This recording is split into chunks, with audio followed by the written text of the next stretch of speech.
Tudo da Canção Nova em um só lugar. Canção Nova Play. A ausência do pai marca gravemente a vida familiar, a educação dos filhos e a sua inserção na sociedade. A sua ausência pode ser física, afetiva, cognitiva e espiritual. Essa carência priva os filhos de um modelo adequado do comportamento paterno, nos ensina o Papa Francisco na sua encíclica Amoris Laetitia, sobre o amor da família. É fundamental colocar, então, luz sobre a realidade da ausência paterna e as suas consequências. E cabe a você decidir o que fará com estas grandes descobertas que às vezes são dolorosas, mas fazem parte da sua história. Começa agora o Gente de Fé.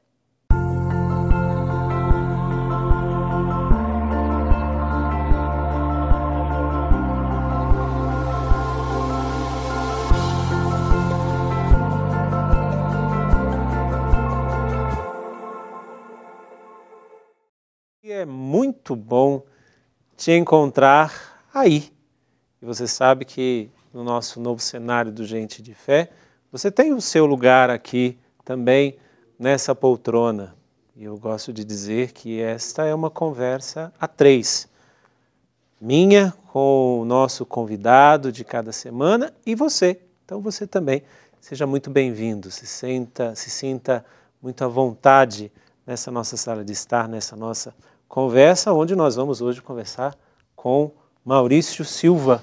Bem-vindo, Maurício. Que Deus te abençoe. Muito obrigado, Padre. E que bom que você veio nessa nossa sala de estar, né? Conversar um pouquinho daquilo que é a sua história. Quem é você, Maurício? De onde você vem? O que você traz de coisas boas para nós no dia de hoje? Olá, meu nome é Maurício Silva. Eu moro em São Miguel Paulista, em São Paulo, né? E sou o pai do Miguel, meu filho é recém-nascido, né? Sou filho do Amaro, da Maria, as pessoas às quais eu tenho muito orgulho de ser filho, de fazer parte da história. Sim. Assim como as minhas filhas do coração, a Larissa e a Nicole, e vim aqui para falar um pouco sobre tudo isso. E hoje nós vamos conversar um pouquinho do teu relacionamento com seu pai, né? De tudo que você tem vivido com seu pai, mas também de toda essa paternidade, vamos dizer assim, que também você tem, né? Você já adiantou um pouquinho aí o Miguel, seu filho, e as duas filhas do coração, ou seja, essa paternidade, que quem está em casa não entendeu muito, nós vamos explicar um pouquinho no decorrer do nosso programa. Mas você disse que é filho do seu Amaro. Sim. Né? Do seu Amaro e da Dona Maria. Sim, exatamente. Como é que foi esse relacionamento com o seu Amaro, com a Dona Maria? Como é que foi esse Maurício pequeno, esse Maurício lá onde nasceu, as suas raízes? Como é que foi o relacionamento de pai e mãe?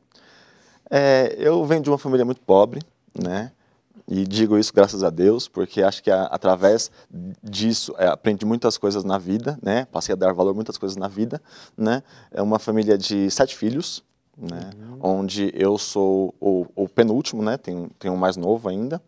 E meus pais vieram de Pernambuco, vieram de longe e iniciaram a vida aqui, né? Sempre em São Bernardo. Em São Miguel. São Miguel. São Miguel Paulista. Isso, exatamente, sempre na região leste de São Paulo.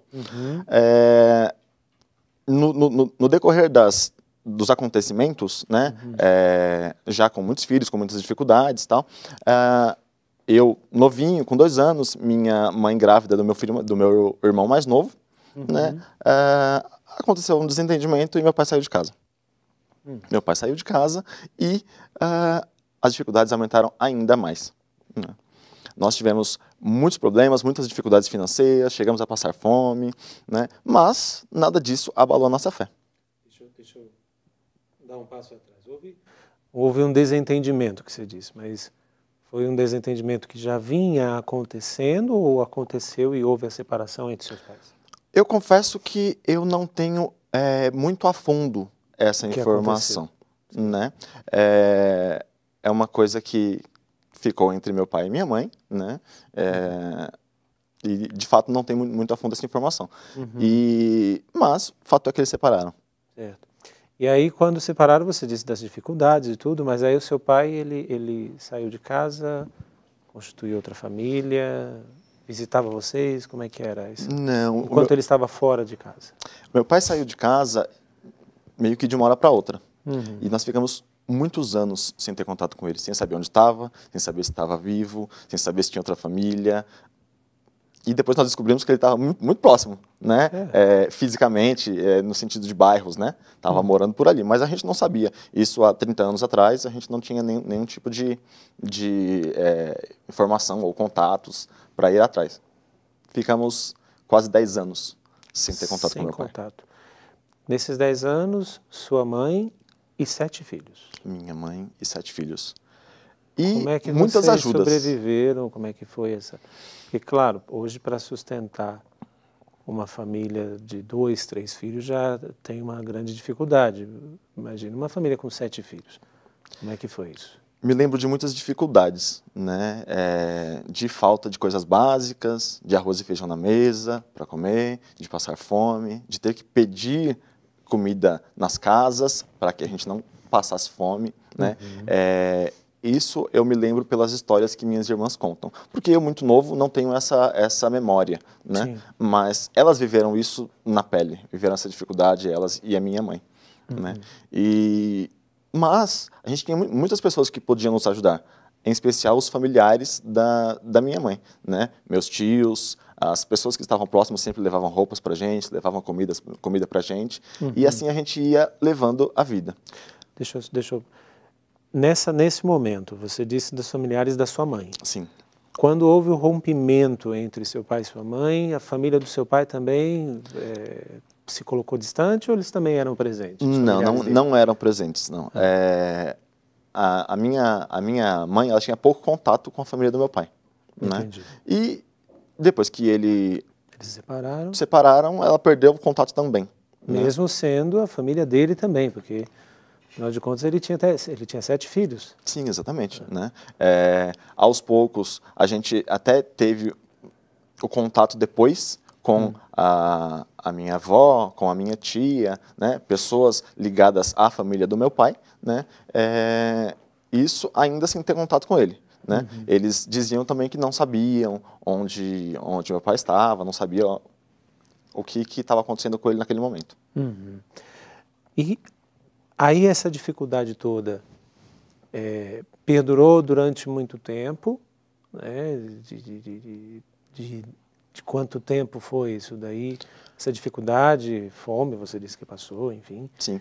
Ela perdurou muito tempo, seus irmãos começaram a trabalhar, como é que foi o desenrolar dessa forma? Porque, isso que eu estou dizendo, é uma família grande. É tipo escadinha, sabe? A minha irmã mais velha, quando meu pai foi embora, tinha 14 anos. Sim. E o meu irmão mais novo na barriga da minha mãe. Né? Então, né? 7 anos. De 2 em 2 anos tinha um. Isso, na média é isso aí. Né? Então, durou muito tempo, sim, até que as minhas irmãs mais velhas começassem a trabalhar. Né? Para dar uma amenizada na situação. Mas a gente sempre dependia de ajuda. Né? A figura paterna, para mim, nessa época, nem eram meus irmãos homens, porque minha mãe teve 7 filhos, são as 4 mulheres primeiro e os 3 homens por último. Então, entendi. Eu não via neles a figura paterna. A imagem do homem não tinha. Eles tinham quase que a mesma idade que eu, 2 anos para mais e outros 2 anos para menos. Então, né, então não tinha essa imagem. Eu via nos meus tios, né, irmãos da minha mãe. E um deles tinha uma padaria e fechou a padaria, ele pegava aquilo que não foi vendido no dia e levava para que a gente pudesse se alimentar. Né? Então eu tenho muito orgulho desse tio, que hoje é falecido, inclusive. Né? E assim a gente ia tentando, ia buscando, recebendo doações de todos os tipos, muito através da família da minha mãe.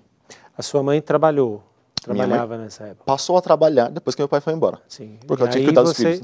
Vocês se cuidavam uns dos outros? Exatamente isso. Um filho cuidando do outro, um filho cuidando do outro, e aí o mais velho ia trabalhar, o mais novo imediato ia cuidando dos anteriores. E assim foi, né?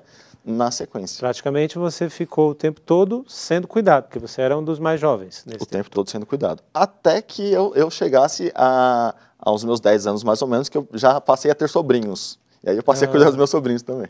Então a fila andou também para você. Exatamente. Você perdeu, vamos dizer assim, né? Claro, no sentido um pouco de humor aqui, mas é claro que a situação não é fácil, mas você perdeu o seu trono. O seu trono de ser só cuidado. Agora você tinha que cuidar também dos seus sobrinhos, porque as suas irmãs tinham que também trabalhar, enfim, fazer tudo que precisava. Exatamente. Mas você sabe que esse trono veio a ser mais completo quando eu passei a cuidar dos meus sobrinhos. Porque eu enxergava da necessidade de cuidar, porque eu já fui cuidado. Se eu já fui cuidado, eu posso fazer isso por alguém. Não só porque eu já fui cuidado, mas eu tinha essa visão em mim. Ótimo. Muito, muito bom. E aí o fato de do seu pai ter saído de casa, houve algum momento que você disse depois de 10 anos ele voltou? Sim. E aí ele voltou, mas ele voltou com frequência, e aí como é que foi o teu relacionamento com ele? Como é que ficou isso daí da figura do pai em relação a ele? Ele voltou no sentido de reapareceu. Né? E não voltou para dentro de casa, ele voltou com a minha mãe, não. Eles nunca voltaram, o casamento se desfez desde então. Mas reapareceu. Morava muito próximo de onde a gente morava, né? Quase que no mesmo bairro, inclusive. Né? E minha mãe ficou sabendo através de alguém que tinha visto ele em algum lugar. Né? Eu não tenho essa informação exata, mas ali pelo bairro. E foi atrás, né? E encontrou. Confesso que não lembro. Né, exatamente o dia que eu o vi no retorno, não lembro, mas foi um pouco estranho para todo mundo, em especial para as irmãs mais velhas, que tinham vivido toda aquela dificuldade, né, então já tinha o coração mais amargurado, mais até difícil. Porque elas eram mais velhas, exatamente. Sentiram mais na pele. Sim, e na medida que os anos passaram, minha irmã mais velha tinha 14 anos quando meu pai saiu, então tinha 24 quando ele voltou, né? Então ela já era casada, né? Duas irmãs já eram casadas, então assim, os cunhados, os maridos das minhas irmãs, eles viveram muito também disso, então acabaram pegando também um pouco daquela... como é que eu explico? Um pouco daquela dificuldade de aceitar a volta do meu pai, né? Então, foi bem aos poucos, né? Esse retorno e essa nossa aceitação de que agora ele estava ali, agora a gente sabe onde ele está, né? E como vai ser? Mas ele voltou de livre e espontânea vontade? Houve ali sei lá, um ajuste, um acordo entre um e outro? Ou ele simplesmente chegou um dia, 10 anos depois, e falou, eu vim visitar os meus filhos? Então, não foi, na verdade, eu vim visitar. Foi alguém que viu ele em algum lugar e minha mãe foi atrás dele. Ah, sua mãe que foi? Isso, exatamente. Porque por ele não viria? Seguia a vida. Naquela época, ele não frequentava igreja nenhuma, não seguia nada, bebia muito. Vocês tinham uma experiência de fé na época? Nós tínhamos uma experiência de fé pequena, né? Vai de vez em quando, se dá, vai, se não dá, não vai, e tá tudo bem, né?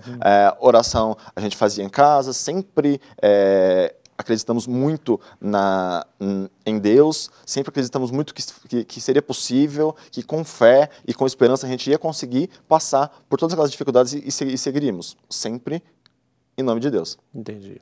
Mas a gente frequentava a igreja, a gente era... Não, a gente ia nas missas, a gente ia, né, batismo e tal, mas não era assíduo, não. E o meu pai, menos ainda. Então, naquela época, não voltaria por livre e espontânea vontade, não. Né? Mas voltou porque minha mãe foi atrás dele, encontrou e você tem 7 filhos lá. Né? Entendi. Ele nunca, nesse tempo, nem passou pela cabeça dele de voltar, pelo menos para ver vocês, nesses 10 anos? Acredito que não. Acredito porque, assim, eu nunca fiz essa pergunta clara para ele. Talvez... Alguma coisa muito grave aconteceu, porque mesmo sendo em relacionamento com a sua mãe, mas tinham 7 filhos. Sim. Questão de responsabilidade, aí já entra também em outros itens, né? Ele constituiu uma outra família, teve um outro filho com uma outra mulher, né? Que tem mais ou menos a mesma idade do meu irmão, né? Do mais Do meu irmão mais novo, isso. Né? Então foi logo depois que ele separou, ele já... Isso, exatamente. E você? Porque aí quando ele voltou você tinha ali 12 anos mais ou menos. Isso, mais ou menos. 12 anos. Você, como é que foi reencontrar o teu... Quer dizer, reencontrar sim, né? Porque Pra mim é praticamente como se você fosse a primeira conheceu vez. depois, né? Exatamente. Como é que foi, de repente, encontrar alguém estranho e Tem que dizer, chamar de pai. meu pai? Como é que foi isso daí? Foi assim, o primeiro contato, eu confesso que não lembro. Mas eu esperava. Deixa eu segurar você um pouquinho, porque assim, a palavra pai, né, é muito significativa. Porque você, com 12 anos, você já estava na escola, enfim, você já tinha vivido aí um bom tempo dessa fase, principalmente de encontrar outras pessoas que têm pai. E para você, o que era a palavra pai? Era esperança de conhecê-lo um dia. Aham. Eu lembro que na escola... Você esperava, então? Esperava. Meu pai... Quem é meu pai? Eu não sei quem é meu pai. Mas acredito que esteja vivo, ninguém sabe de nada, mas acredito que esteja vivo e um dia eu quero conhecê-lo. Nessa de quero conhecê-lo, eu fiz um trabalho na escola uma vez, muito novinho, escrevi uma carta para a professora, né, pedi para fazer um tema livre, e eu escrevi sobre a esperança de um dia encontrar meu pai novamente. Né? E aquela carta comoveu a professora na época. E ela me escreveu de volta. Falar, reza, acredita em Deus, que um dia você vai encontrá-lo. A professora diz isso. A professora escreveu como retorno do que eu escrevi. Da sua redação. Exatamente. E menos de um mês depois da resposta da professora, meu pai estava lá. Nós vamos segurar um pouquinho, porque agora isso daí, esse assunto nós vamos tratar no segundo bloco. Mas quando você me disse, eu até eu te interrompi para fazer essa pergunta, porque assim, você já tinha 12 anos de idade. E a palavra que faz parte da vida de qualquer ser humano, pai, mãe, faz parte da vida de qualquer ser humano, mesmo conhecendo ou não. Mas uma coisa é você ter a palavra e não ter a identificação com a pessoa. Né?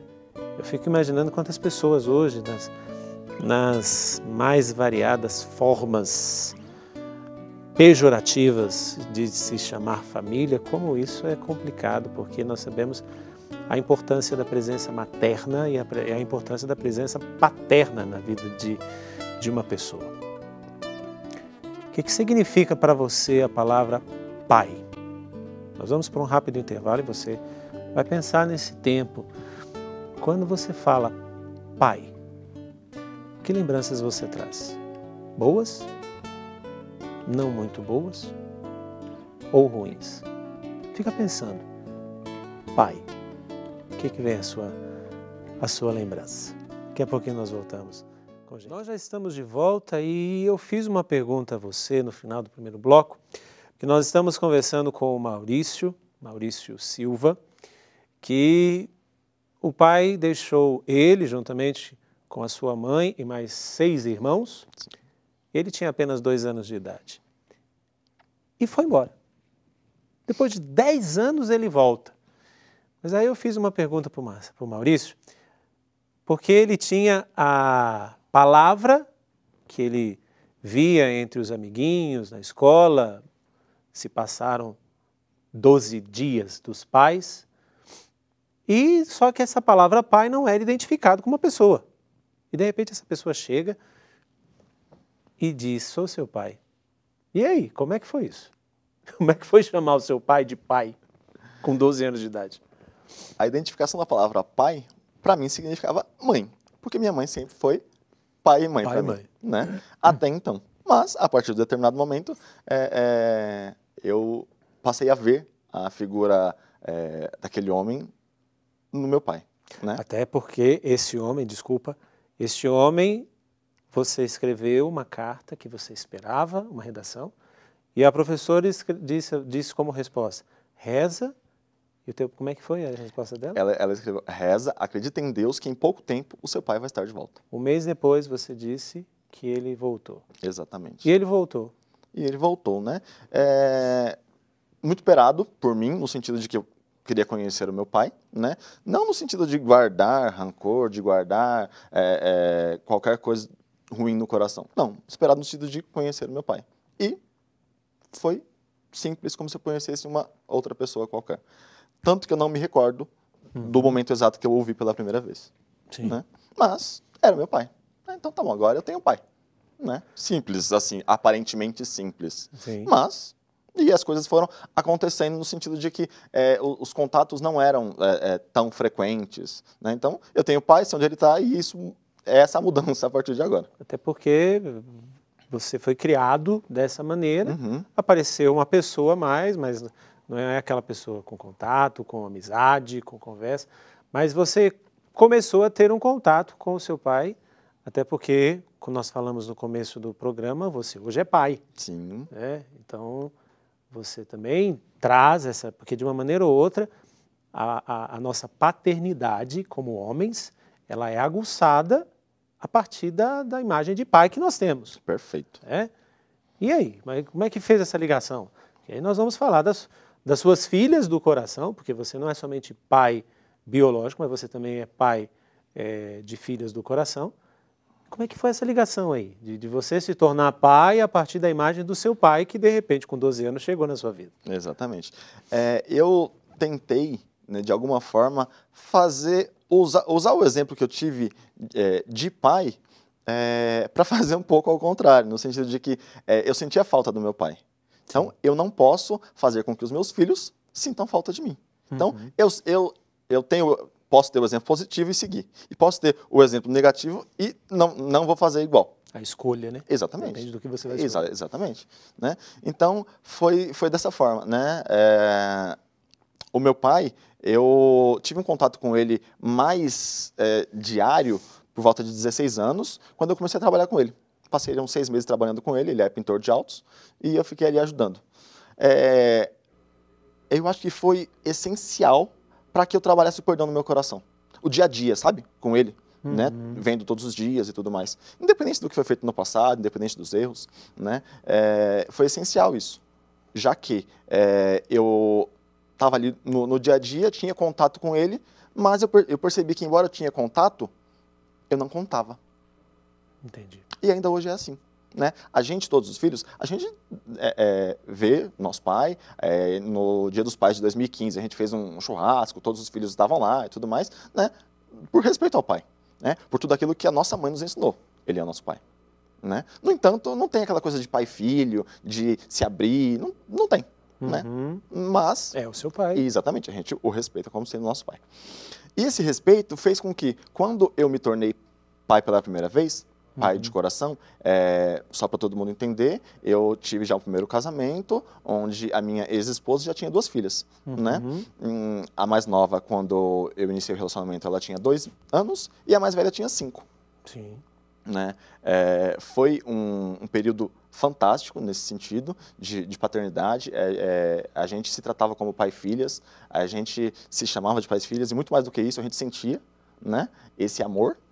E só que depois o casamento acabou, né? As meninas tinham 9 e 12 anos, então eu vivi toda a primeira e segunda infância delas.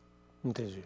E sabe, padre, que eu consegui linkar uma coisa com a outra. O quanto é importante a presença do pai em todos os momentos da vida do filho, mas em especial nessa primeira infância. Elas tinham o pai delas. Elas tinham o pai biológico, tinha. E a presença dele era, digamos assim, esporádica ou era uma presença... Ele era constante, ele pegava elas a cada 15 dias, né? Elas chamavam ele de pai e a mim também. Né? Você teve esse contato, porque você acompanhou elas nessa primeira e na segunda infância, enfim, e foi pai. Sim.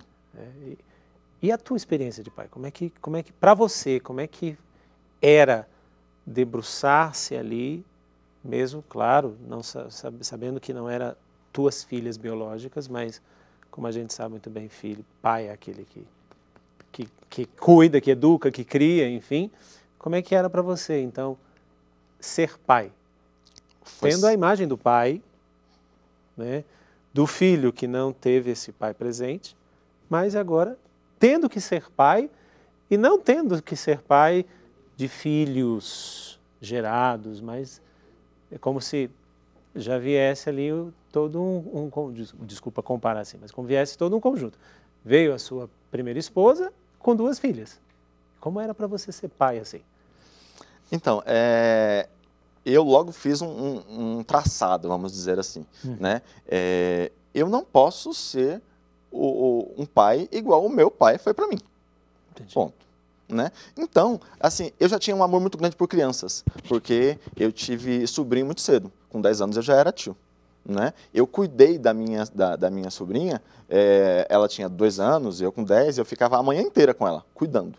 Então, eu desenvolvi essa questão de o amor pelas crianças. Né? Então, eu não podia ver criança, ainda hoje é assim. Eu me torno uma criança também. Né? Então, eu sou de brincar, eu sou de cuidar, eu sou de conversar, de educar, de estar junto, de se precisar de qualquer coisa com relação a isso, pode contar comigo. E sempre foi assim. Então, quando eu conheci as meninas... Como é que era o nome delas? Amor à primeira vista. A mais nova, Nicole, e a mais velha, Larissa. Né? E assim, eu já me identifiquei muito, né? E a partir daí, isso só foi crescendo. Né? E eu percebi, o que eu estava falando naquela hora, o quanto é importante essa presença diária de levar na escola, de ensinar a andar de bicicleta, de estar próximo, de brincar, de pôr o pé no chão junto, de dormir, de rezar, de ensinar as coisas corretas, sabe? Os valores, as éticas, tudo. De forma que eu não tive isso do meu pai. Então, assim, na hora que eu estava vivendo aquilo, eu percebia o quanto é importante a gente estar próximo. Por quê? O meu pai não esteve próximo de mim na minha infância. Então, ainda que eu tenha contato com ele hoje, eu não tenho essa vivência. Referência. Né? Não tenho ele como referência. Eu não tenho ele como uma pessoa que eu vou pedir conselho, contar. Não, porque assim, eu faço isso com a minha mãe. Até porque o pai, ele nos traz 3 coisas. Primeiro, a autoridade. O pai é essa autoridade, não autoritarismo, mas a autoridade. Né? Depois o pai é a segurança. E depois o pai é essa questão da lei, do que pode e do que não pode. Né? Então isso você não tinha. Né? Você tinha da sua mãe. E é ela que quer falar com você agora. Vamos dar uma olhadinha ali. É um filho muito importante para mim, gosto muito dele, adoro ele é muito bonzinho para mim, sempre me ajudou e eu adoro ele. E também todos os meus filhos, né? Mas eu adoro o Maurício. Eu só tive um sentimento assim, meio triste no passado, porque ele também era casado e separou, né? Mas isso aí foi uma coisa que não deu certo na vida deles. Mas, graças a Deus, ao bom Jesus, ele arrumou uma pessoa muito legal, que deu certo.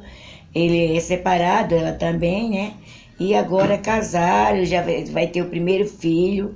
E eu adoro ele. Nossa, eu amo ele de paixão.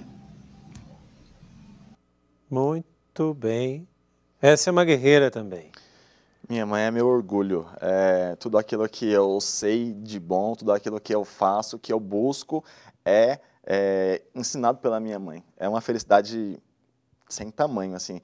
Poder falar dela, essa semana estivemos juntos todos os filhos com ela, fizemos uma celebração bacana, foi muito bom. E a gente procura fazer isso sempre, porque ela de fato é uma guerreira e é o orgulho que a gente tem.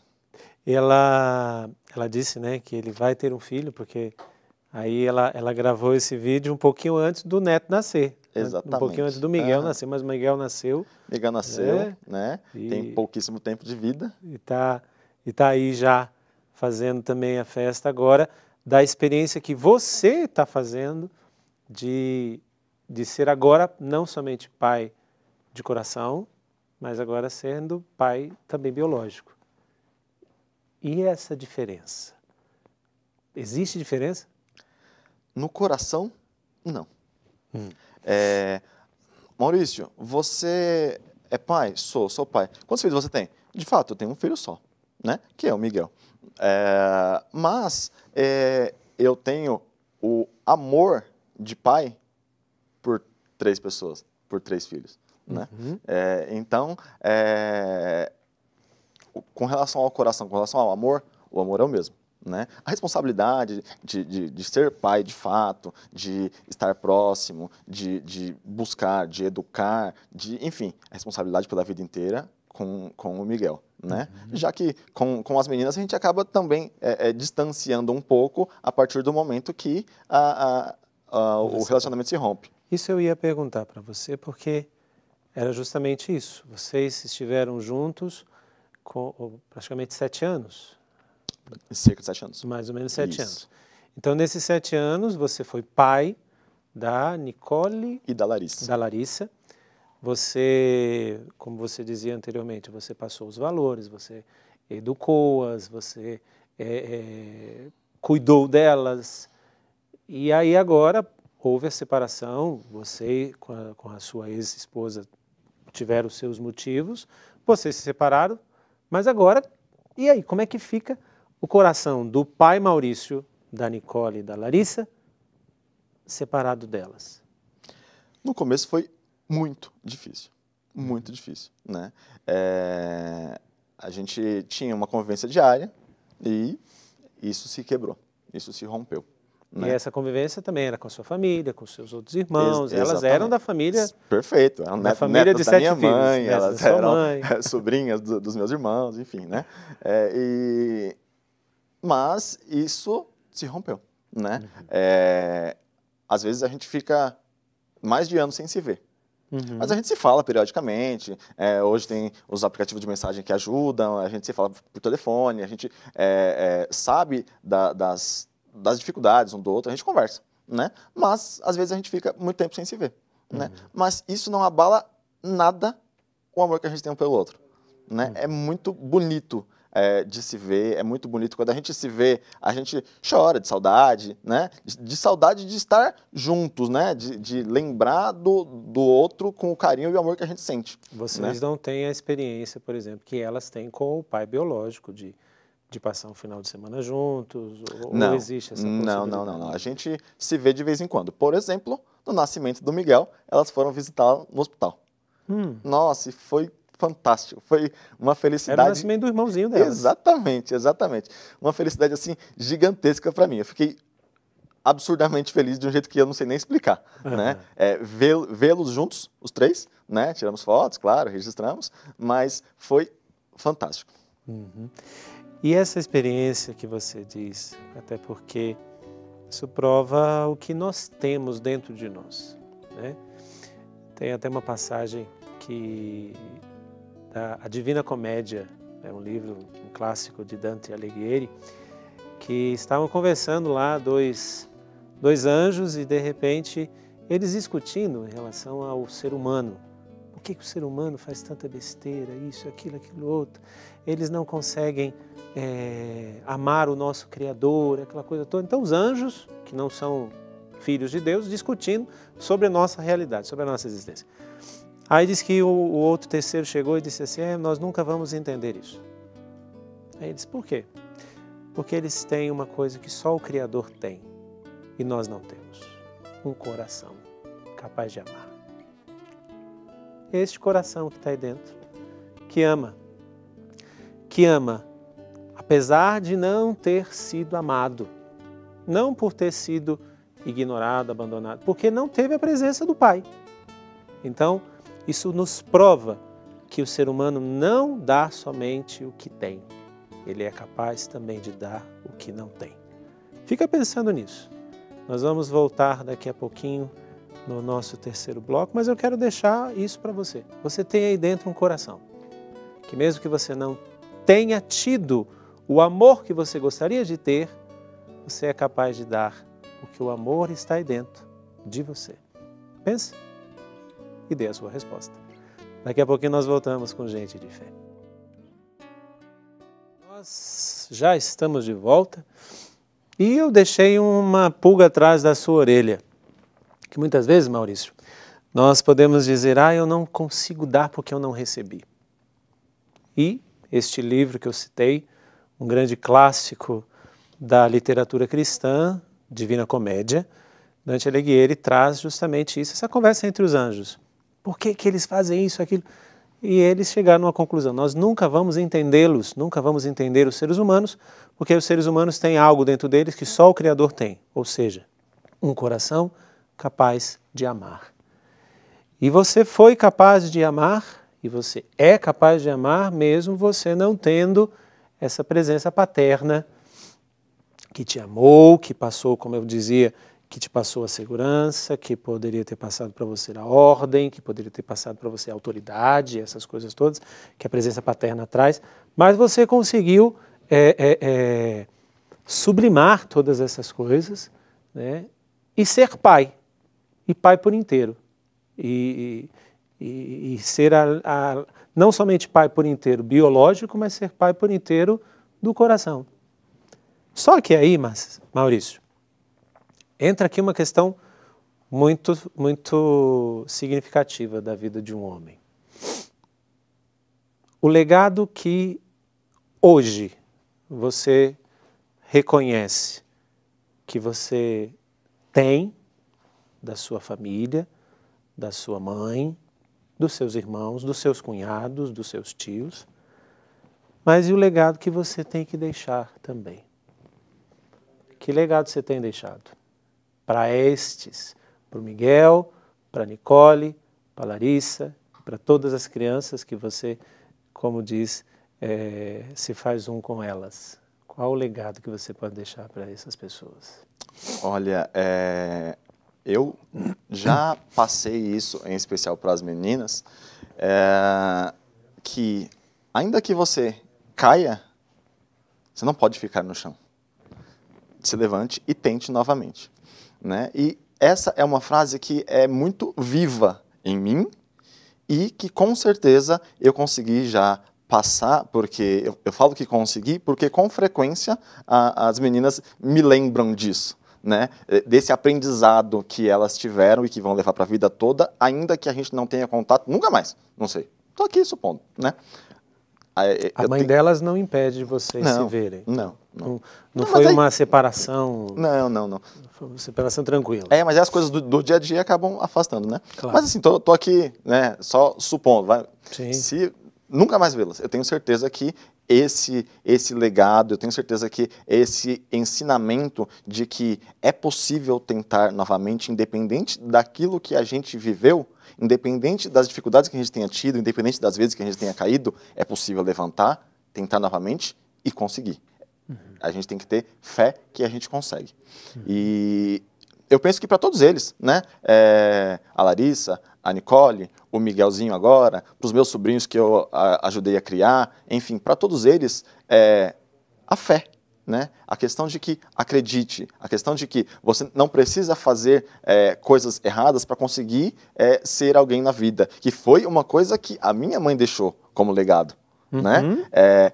Filhos, a gente é muito pobre, mas não por isso você vai ter que pegar algo de alguém para que você seja mais. Não, você vai conquistar o seu e na hora certa, tenha fé.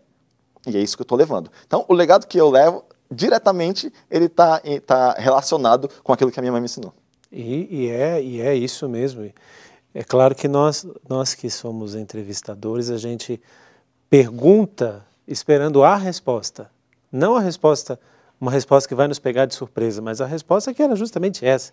Por isso que eu disse do legado que você recebeu e do legado que você está deixando, né? Porque onde é que eu quis chegar com essa pergunta? Era uma família de 7 filhos,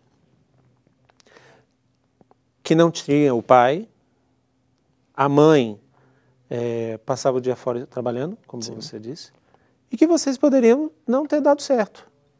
Vocês poderiam ter vivido inúmeras outras coisas, de erros, de se entregar às propostas do mundo, enfim, a todas essas coisas, com a desculpa de eu não tenho a ordem, eu não tenho a autoridade, eu não tenho a segurança na minha casa, porque meu pai... Vocês poderiam ter. E propostas teriam, né? E tiveram. Né? De vocês fazerem arruaças e de você... Eu falo de você porque você está aqui, não são os outros 7, os outros 6 estão aqui, mas eu falo de você. De vocês ter se tornado uma pessoa que não daria certo. E não foi isso. né? Então, o legado da tua mãe deixou. E é esse legado que você tem dado para os seus filhos, né? Mas, Maurício, frente a tudo isso, o que você poderia dizer para pessoas que podem estar vivendo a mesma coisa que você viveu, do abandono do pai, da experiência de encontrar o seu pai somente depois de grande, da experiência de um relacionamento que não deu certo, da acolhida no coração, não acolhida somente, tá bom, não tem outro jeito, essas meninas estão aqui, mas a acolhida do coração realmente, e hoje está vivendo um relacionamento onde você é pai biológico. O que você poderia estar dizendo de pessoas que vivem o que você viveu e que muitas vezes estão sem esperança e sem a fé, como você mesmo enfatizou? Padre, eu não tenho nenhum tipo de mágoa do meu pai. Ainda que a gente tenha passado por situações difíceis em função da falta dele, quem garante que se ele tivesse na família, se nossa família tivesse continuado, hoje nós seríamos pessoas do bem que somos? Não sei. A possibilidade maior? Sim. Mas há tantas famílias que estão estruturadas e os filhos, né, acabam indo para situações ruins, diversas, né? E quem garante? Né? Então, assim, eu prefiro acreditar que Deus escreveu nossa história dessa forma para que a gente não se tornasse pessoas ruins, ainda que tivéssemos o exemplo de casal dentro de casa, de casal pai e mãe. Né? Então, a confiança na história que Deus escreve para a gente. É isso. Eu acredito muito em Deus, acredito muito na história que Ele escreveu para mim até aqui. Eu passei pela situação da falta do meu pai, eu passei pela situação da minha adolescência, passei pela situação do primeiro casamento, das minhas filhas do coração, e a partir daí veio o meu segundo casamento, veio o Miguel. Então, assim, hoje, quem eu sou é baseado em tudo isso que eu passei. Né? Então, eu não olho para trás com mágoa, não. É muito pelo contrário, agradecendo a Deus por tudo que eu passei, seja as coisas boas, seja as coisas ruins, mas que me fizeram chegar até aqui. Até porque a sua história não acabou. Não, exatamente. A gente é sempre em construção, já diz o padre Fábio de Mello. Né? Você está escrevendo a sua história e tudo que passou, ela faz parte, mas nada na sua vida foi determinante. Tudo na nossa vida é condicional. Né? Eu aceito ou não aceito. É uma condição que eu posso aceitar ou não, não é determinante. Né? Você não se tornou isso por causa disso, você não é assim por causa disso. Né? E, com certeza, essa história não é escrita sozinho. Não. E tem mais gente querendo conversar com você. É com grande alegria que venho gravar esse vídeo para falar do Maurício, né? Essa pessoa maravilhosa, essa pessoa humana, né? Parabéns, amor, pelo programa que você está gravando, né? Principalmente pelo tema, por ser paternidade, algo que você gosta demais, que transcende em você. Acredito que você esteja aí gravando esse programa com uma alegria enorme no seu coração. E a gente também aqui do outro lado está muito alegre em poder gravar esse vídeo para você, né? Para poder falar de você, uma pessoa tão especial, tão humana, uma pessoa que transmite alegria a todos, né? Como já dizia o Papa Francisco, o cristão ele tem que ser alegre. Isso você tira de letra. Não só você é alegre, como você consegue deixar todos ao seu redor alegres, né? Todos felizes, todos com um sorriso no rosto, né, que é algo muito fácil para você. Parabéns pela sua história de vida, parabéns por ser quem você é. Você é uma pessoa que a gente sente muito orgulho, que a gente gosta de ter do lado, né? Costumo sempre dizer a você, vou repetir aqui, né, que você é a minha melhor escolha, tá? Parabéns, Deus te abençoe, continue nos abençoando. Um beijo meu para você e um beijo do Miguel. Tchau, papai! Tá aí, eles não poderiam ficar fora desta. Né? Nunca na vida. O que é ser pai do Miguel? O Miguel é muito especial, assim, é o meu filho biológico, é aquele que vai seguir a minha história, é a pessoa com quem eu amo demais, né? A mãe dele é muito especial, a Márcia, minha esposa, é uma pessoa assim que às vezes me faltam palavras para explicar a forma como a gente se conheceu, eu até fico arrepiado. Porque assim, foi muito preparado por Deus o nosso encontro. Muito preparado por Deus. A gente costuma dizer que a gente ama demais a nossa história. A história que Deus preparou para nós. Né? E o Miguel, ele vem a coroar tudo isso. Vem a mostrar para a gente o quanto Deus nos ama e o quanto nós amamos a Ele. Porque o menininho tão pequenininho, tão indefeso, que depende em absolutamente tudo de nós, né?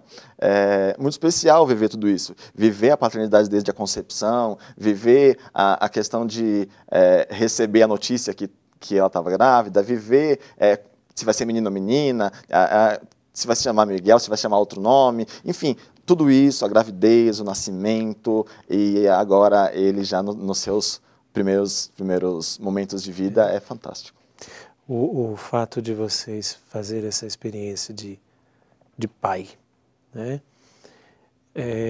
A experiência marcante do ser pai, como você já disse aí, em alguns momentos da nossa conversa, de você ser o pai que você não teve, de você ser a experiência paterna para os seus filhos que você não teve, né? Hoje nós tratamos de um assunto muito delicado na sociedade, que é a crise paterna, né? A crise do homem, por causa de tantas situações e que a sua história traz muito disso. E quem está nos acompanhando também pode viver muito dessa realidade, o fato do homem estar em crise, né? Até num contexto sociológico, vamos dizer assim, no contexto psicológico, enfim, o homem que está em crise, o homem que foi perdendo espaço na sociedade e principalmente na vida dos filhos, por inúmeros fatores, por traição, por adultério, por bebida e tantas coisas. Mas a sua história, ela traz uma esperança que nós podemos dar uma resposta diferente. Você fez a escolha em dar uma resposta diferente àquilo que poderia ter sido a tua vida. De você se tornar qualquer outra coisa menos o pai que você é hoje, né? Graças a Deus eu tive a oportunidade de escrever um livro, pouco tempo atrás, sobre o meu relacionamento com meu pai, contando um pouco da minha história, e também o fato de ter feito o que você fez ao contrário. Eu sempre tive um pai na minha casa, e meu pai sempre me ensinou muita coisa boa, e eu escolhi fazer outras coisas. Você fez o contrário. Você não teve o teu pai para te ensinar o que era certo, e você dá uma resposta diferente, né?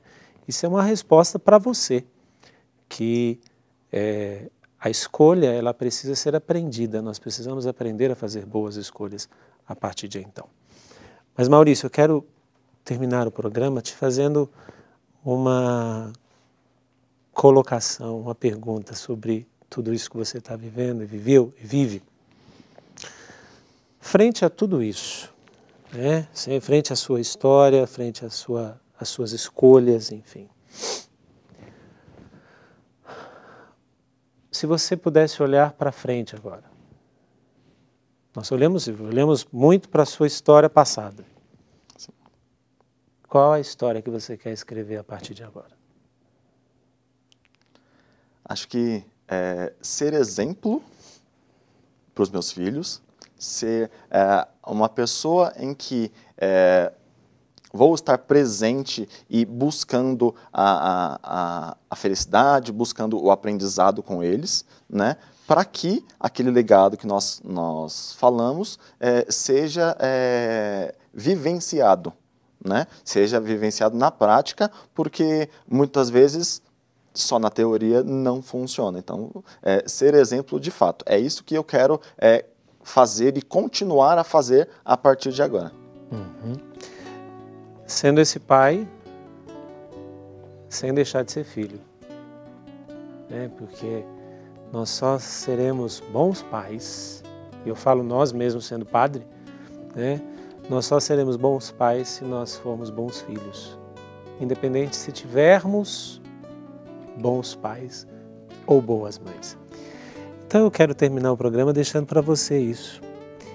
Qual o legado que você tem deixado na sua vida, na sua história?